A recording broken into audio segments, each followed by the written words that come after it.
بسم الله الرحمن الرحيم. الحمد لله رب العالمين، والصلاة والسلام أتمان الأكملان على سيد الأنبياء والمرسلين، سيدنا ونبينا محمد وعلى آله وأصحابه أجمعين. أما بعد، السلام عليكم ورحمة الله وبركاته. الله رب العزة والجلال را حمد و ثنا و شکر و ستایش می نماییم که به ما بندگانش بار دیگر توفیق داد و فرصت داد که باقی مانده از مسائل کلمه توحید، شهادتین لا اله الا الله محمد رسول الله را به دوستانمان بیان نماییم. باذن الله این حلقه دهمین است. در این حلقه دهم باقی مانده از مسائلی که به شهادت دوم ان محمد رسول الله است بیان خواهیم کرد. در حقیقت شهادت دادن بر این که محمد رسول الله صلی الله علیه و سلم هستند این چنین مکانت و اهمیت و درجه بزرگ دارد. برای همین است که وقتی که شهادتین را میبینیم، شهادت بر این که نیست معبودی بر حق بجز الله و شهادت بر این که محمد رسول الله هستند صلی الله علیه و سلم، هر دو شهادت یک رکن هست، یک رکن اسلام هست. لا اله الا الله محمد رسول الله یا که اشهد ان لا اله الا الله و اشهد ان محمد رسول الله، هر دویش یک رکن از 5 رکن اسلام است. از 5 رکن اسلام یک رکنش هر دوی نمی شهادت است. این دلالت می کند که هر دوی این شهادت بدون یک دیگریش قبول نخواهد شد. کسی که محمد رسول الله را قبول بکند اما لا اله الا الله را قبول نکند، شهادتش قبول نیست، ایمانش و اسلامش قبول نیست. هر کسی که لا اله الا الله را قبول بکند، لا معبود بحق الا الله را قبول بکند، نیست معبودی بر حق بجز الله را قبول بکند و شهادت بر این که محمد صلوات الله ربی و سلامه علیه رسول الله هستند، این را قبول نکند، ترک نماید، رد بکند، پس بار دیگر اسلامش قبول نیست. لا اله الا الله محمد رسول الله، این دو شهادت بزرگ، دو کلمه بزرگ، هر دویش توحید، هر دوی این جمله و هر دوی این کلمه توحید و هر دوی این شهادت از همدیگریش جدا نشونده هست و به همدیگریش اسلام کسی قبول نخواهد شد. همان وقت کافر مسلمان میگردد که بگوید اشهد ان لا اله الا الله و اشهد ان محمد رسول الله، البته ایمان آوردن از اشهد ان محمدا عبده و رسوله یا عبد الله و رسول الله، شهادت میدهم که نیست معبودی بر حق بجز الله و شهادت میدهم که محمد رسول الله صلی الله علیه و سلم هستند. پس وقتی که انسان معنای لا اله الا الله را فهمید، اهمیت لا اله الا الله را فهمید، رکن لا اله الا الله را فهمید، باید به همین اکتفا نکند. این کافی نیست برای مسلمان شدن، باید محمد رسول الله را نیز بفهمد. پس لا اله الا الله محمد رسول الله اهمیت هر دویش مثل همدیگریش هست. به جنت داخل شدن، از عذاب دور شدن، همه اش تعلق به محمد رسول الله را هم دارد. این چونین شهادت بر این که محمد رسول الله صلی الله علیه و سلم هستند رکن دارد. چه خیلی که گفتیم لا اله الا الله رکن دارد، انمون دو رکن لا اله الا الله این چونین دو رکنی محمد رسول الله هست. بارک الله فیکم. یعنی نه این که فقط نفی و اثبات. یعنی در اینجا شما سوال کردنتون ممکن است که آیا دو رکنی که لا اله الا الله داشت نفی و اثبات، همون نفی و اثبات این چونین دو رکنی شهادت بر محمد صلی الله علیه و سلم هست؟ نه، البته ما میگیم دو رکنی که لا اله الا الله داشت این چونین محمد رسول الله دو رکن دارد. رکن اولش ایمان بر رسالت پیامبر صلی الله علیه و سلم، بر رسالت محمد صلی الله علیه و سلم، و رکن دومش ایمان به بنده بودن محمد صلی الله علیه و سلم، عبودیتی محمد صلی الله علیه و سلم. وقتی که کسی به این دو رکن لا اله، دو رکن محمد رسول الله ایمان نمی آورد، شهادتش قبول نیست. یعنی رکن لا اله الا الله نفی و اثبات ذکر شد، اما این دو رکن تماما دیگر رکن است که این دو رکن به لا اله الا الله نیست، بلکه به محمد رسول الله دخل دارد. ایمان آوردن به رسالت، به پیامبری پیامبر، و ایمان آوردن به عبودیت، یعنی به اینکه محمد صلی الله علیه و سلم بنده هستند. اگر بگویم رکن اول این ایمان آوردن بر اینکه محمد عبدالله هستند. عبدالله یعنی چی معنی دارد؟ عبد، بنده، الله عبدالله، بنده الله. باید هر یکی من و شما ایمان بیاوریم که محمد صلی الله علیه و سلم بنده الله هستند و انمین ایمان رکنی محمد رسول الله است. اشهد ان محمدا عبده و رسوله، یا که اگر اشهد ان محمد رسول الله گویدم در زیرش پنهانی در معنایش بنده بودن محمد صلی الله علیه و سلم را اقرار بکنید، این جایز است. و این رکنی محمد رسول الله از ما طلب می نماید که ما نسبت رسول الله محمد صلوات الله ربی و سلام علیه غلو نکنیم. غلو یعنی چی؟ افراط یعنی تجاوز حد نکنیم. نسبت پیامبر صلی الله علیه و سلم، نسبت احترامش غلو و تجاوز نکنیم. احترام پیامبر این عمل نمودن به امرهای رسول الله است، باز ایستادن از نهیهای اوست. یا که به عباره دیگر به شما بفهمانیم، به سنت رسول اکرم صلی الله علیه و سلم چنگ زدن و سنت رسول الله را زنده کردن و عمل نمودن، انمین احترام رسول الله صلی الله علیه و سلم است. احترام نمودن اهل بیت رسول الله، زنهای رسول الله، مادران مؤمنان، فرزندان رسول الله، ذریه رسول الله صلی الله علیه و سلم، این احترام رسول الله است.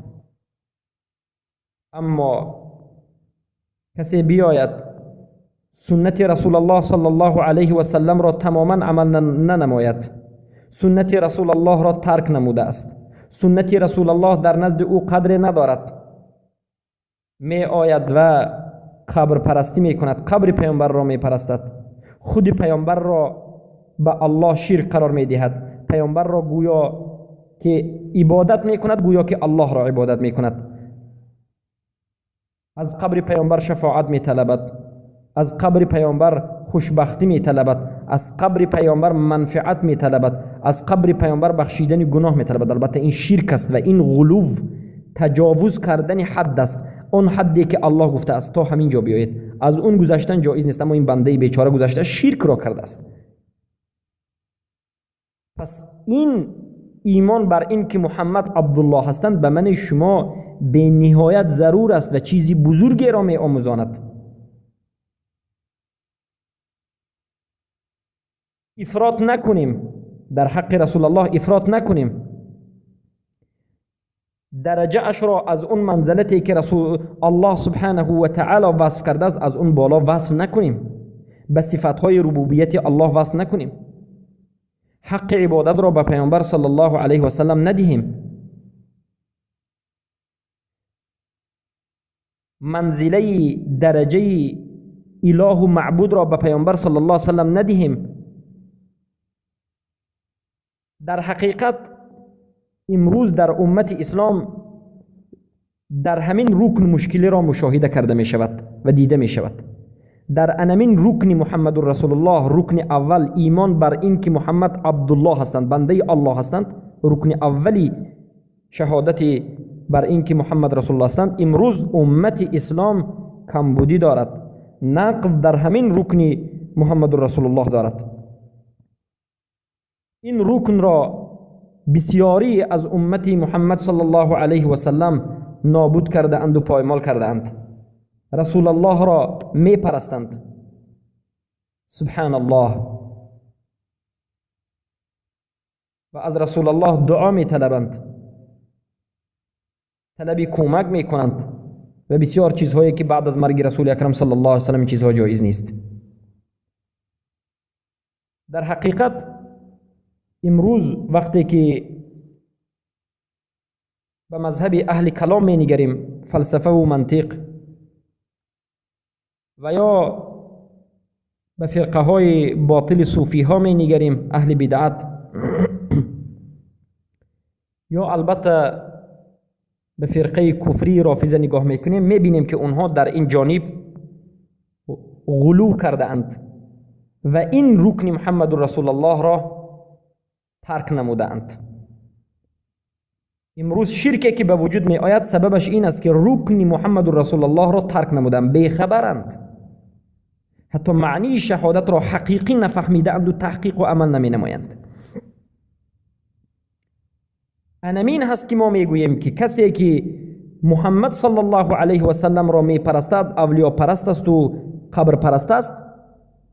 فرقی ندارد که محمد صلی الله علیه و سلم پیامبر باشند یا که باقی مانده از انسان های دیگر، این شرک است. ما اونها را میگوییم معنای لا اله الا الله محمد رسول الله را حالا نفهمیده اید.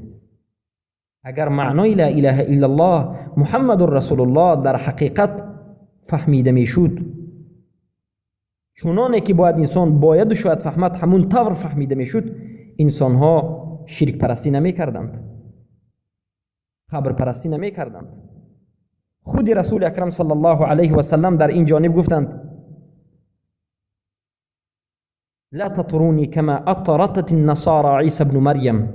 ای امت من، ای صحابگان، این سخن رسول الله به من و شما تا روز قیامت به مسلمانان آینده تعلق دارد. ای امت اسلام، ای امت محمد صلی الله علیه و سلم، پیامبر میگن لا تطرونی، مرا بالا نبرید، در حقم افراط و غلو و تجاوز نکنید، حد را تجاوز نکنید، چنانه که نصارا اهل کتاب، بروسی شما خوبتر میفهمید، خریستیان ها در حق عیسی غلو کردند.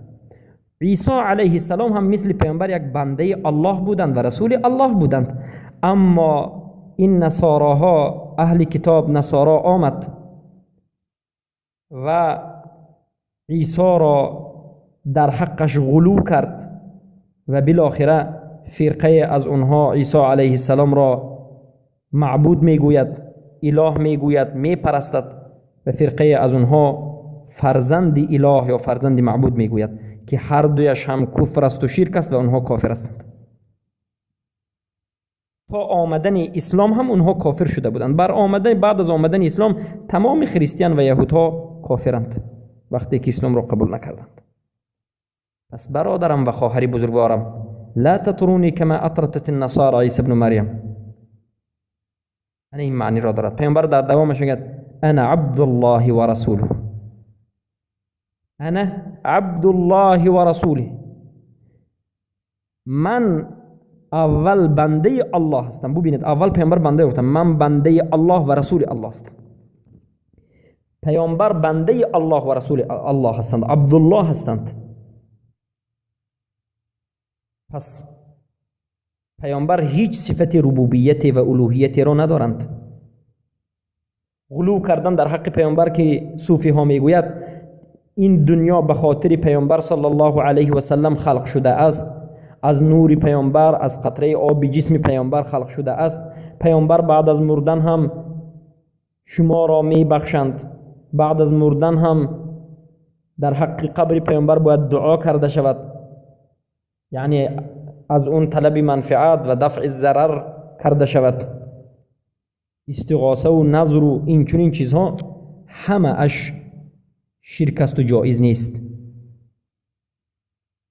پس بارک الله فیکم، اگر شما در حقیقت پیامبر صلی الله علیه و سلم را دوست دارید، بیایید موحد باشید. معنای این دو جمله را درک کنید. لا اله الا الله محمد رسول الله را حقیقتا باید فهمید، نه ادعای دعوی دروغین و کاذبین. یک دعوای دروغین نه، بلکه حقیقی دعوای صادقین. و عملا نشان بدهید با عمل زبان، با عمل قلب، با عمل جسم، با سخن زبان و با سخن قلب، با تمام 5 رکن ایمان نشان بدهید که در حقیقت شما دوستدار رسول اکرم صلی الله علیه و سلم هستید و در حقیقت ایمان به رسول الله صلی الله علیه و سلم آورده اید. پس این رکن اولی محمد رسول الله است. رکن اولش ایمان بر این که محمد صلی الله علیه و سلم عبدالله هستند، بنده الله هستند،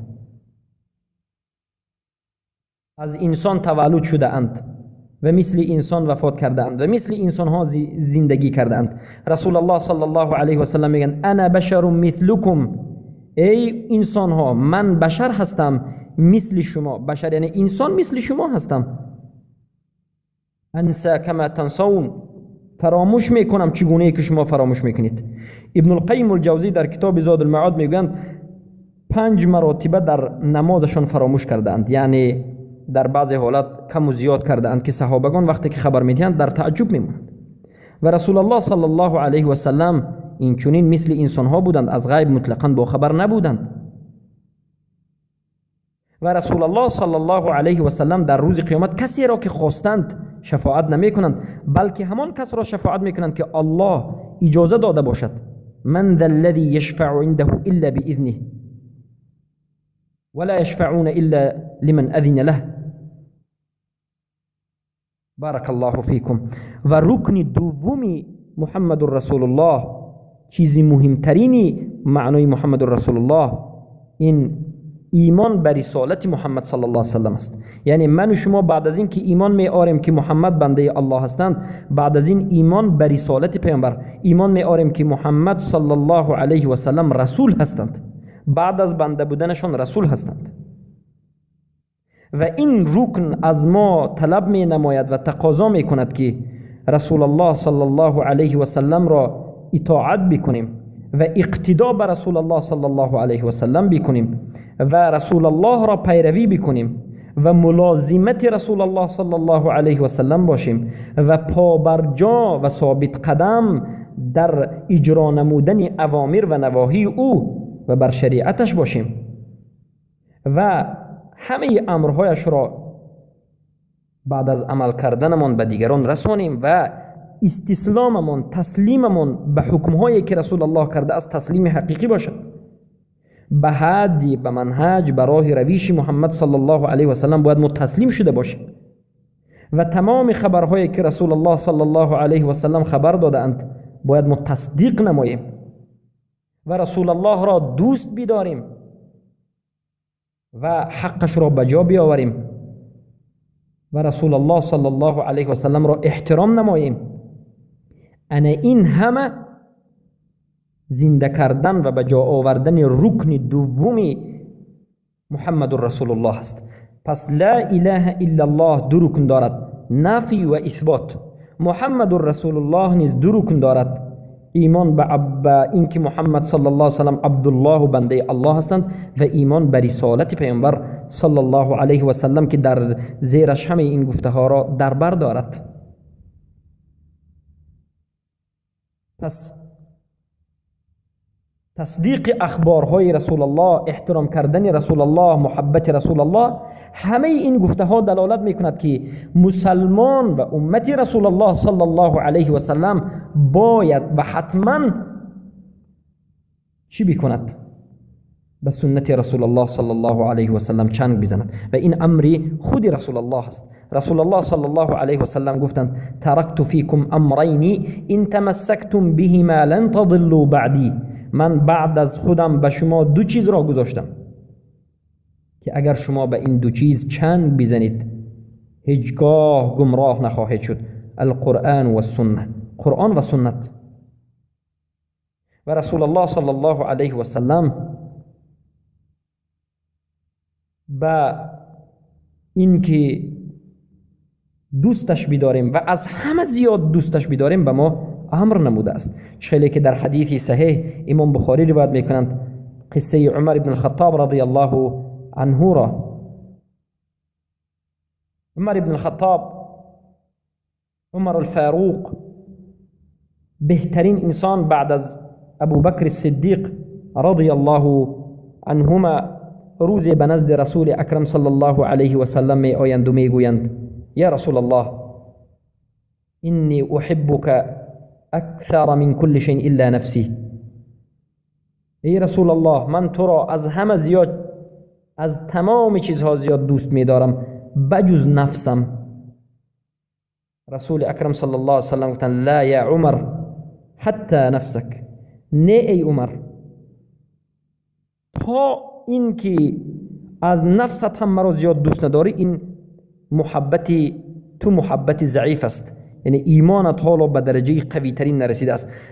عمر ابن الخطاب رضی الله عنه می رود و باز می گردد و به رسول اکرم صلی الله علیه و سلم می گوید ای رسول الله انی احبک اکثر من کل شیء حتی نفسی. ای رسول الله من تو را از همه چیز زیاد دوست می دارم، حتی از نفسم، از نفس خودم هم زیاد تو را دوست می دارم. رسول الله میگند الان یا عمر انا من حاضر. ای عمر ایمانت به درجه بالاترین قوی ترین رسید. الله اکبر. پس دوستداری رسول اکرم صلی الله علیه و سلم فقط با زبان نیست. مثلا کس بگوید من رسول الله را تصدیق میکنم، اخبار تمام گفته هایش را تصدیق میکنم، من رسول الله را اقتدا میکنم، پیروی میکنم، طاعت و اطاعت میکنم و من رسول الله را دوست دارم، احترام میکنم، بگوید اما سنت رسول الله را عمل ننماید، به سنت عمل کنندگان را طعنه بزند و لقب گذارد و اون سنت عمل کننده ها را بد بیند، خوشش نآید از سنت های رسول اکرم صلی الله علیه و سلم، این دروغگو و کذاب است و این هیچ محبت در قلبش نسبتی رسول اکرم صلی الله علیه و سلم ندارد. اگر محبت حقیقی و ربانی می داشت هیچگاه این اعتقاد بد را بعد دیدن سنت رسول الله صلی الله علیه و سلم، ترک کاملا سنت رسول الله صلی الله علیه و سلم را بر دلش جای نمیداد. کسی که محبت حقیقی، نه محبت تنها بلکه کسی که به این رکنی عبودیت و رکنی بر رسالت محمد صلی الله علیه و سلم دارد، به این دو رکن محمد رسول الله در حقیقت ایمان آورده است و رسول الله را تصدیق کرده است، اطاعت و پیروی و محبت و احترام کرده است، تمام سنت های صحیح رسول اکرم صلی الله علیه و سلم که به او میرسد و خبر می آید بالای سرش می گیرد و زود عمل می نماید. پس ببینید به سنت عمل کردن از همین جا برمی آید. قول دیگر انسان ها را ترک کردن از همین عمل نمودن رکن محمد رسول الله برمی آید. ما میگوییم تمام سخنی که مقابل سخن رسول الله آید ما ترکش میکنیم. سخن امام شافعی مخالف سخن رسول الله آمد، سخن امام شافعی را ترک می نماییم. سخن امام ابو حنیفه مخالف سخن رسول الله صلی الله علیه و سلم برآمد، ما میگیم ترک می نماییم. سخن مالک، سخن شافعی، سخن احمد، سخن ابو حنیفه رحمه الله اجمعین رحمت الله رحمت واسع، سخن همه این انسان ها، سخن امامان و تابعین، سخن کسی نباشد وقتی که مخالف سخن رسول اکرم صلی الله علیه و سلم آمد این سخن را ترک میکنیم. هیچ سخنی و هیچ فتوای برابر و روبروی سخن رسول اکرم صلی الله علیه و سلم و سنت رسول اکرم صلی الله علیه و سلم شایسته ایستادن نیست. امام ابو حنیفه رحمت الله علیه میگن اذا خالف قولی قول رسول الله صلی الله علیه و سلم فخذوا قول رسول الله. اگر سخن من مخالف سخن رسول الله بیاید سخن رسول الله را بگیرید. و در دیگر جا امام ابو حنیفه میگن اگر سخن من مخالف سخن رسول الله هم سخن مرا به دیوار بزنید. و در جای دیگر میگن اذا صح الحديث فهو مذهبی، اگر حدیث صحیح باشد انا من مذهبی من است. اما چرا امروز کسانی که در مذهب ابو حنیفه هستند متعصب هستند؟ تعصبشان این که میگن در فلان کتاب مذهب آمده است به اون حدیث صحیح را وقتی که امام بخاری و مسلم روایت کرده است نشان میدی، میگوید من به فلان قول هستم، قول ابو حنیفه رحمت الله علیه، در حالتی که ابو حنیفه این نصیحت را کردند. پس نصیحت ابو حنیفه را باید پیش بگیری. یک. دوم، باید ایمان بر رکن محمد رسول الله، ایمان بر رسالت داشته باشی و سخن کسی را به سخن رسول الله بالا نبری. لا ترفعوا اصواتكم فوق صوت النبي ولا تجهروا كجهر بعضكم لبعض. سخنتون را بالای سخن رسول الله بالا نکنید، سخن کسی را بالای سخن رسول الله بالا نکنید. امام مالک رحمت الله علیه میگن كل قول يؤخذ ويرد الا صاحب هذا القبر. در مسجد مدینه میشتند نبوی، امام مالک میگفتند تمام سخنها گرفته می شود و رد زده می شود بجز سخن رسول الله. سخن رسول الله واجب الاتباع هست. واجب الاتباع همین است که شما اختیار ندارید در قبول کردن و رد کردن، حتما باید بگیرید. نگرفتید و رد کردید از اسلام بیرون میشوید. اما دیگر انسان ها کسی نباشد شما اختیار دارید که سخنش را بگیرید یا نگیرید. اگر سخن شخصی او باشد، سخنی که از قرآن و سنت نباشد. بارک الله فیکم. این سخن از امام محمد ادریس شافعی، احمد ابن حنبل رحمهم الله اجمعین از همشون آمده است که من شما را دعوت میکنند که عمل به سنت رسول اکرم صلی الله علیه و سلم نمایید.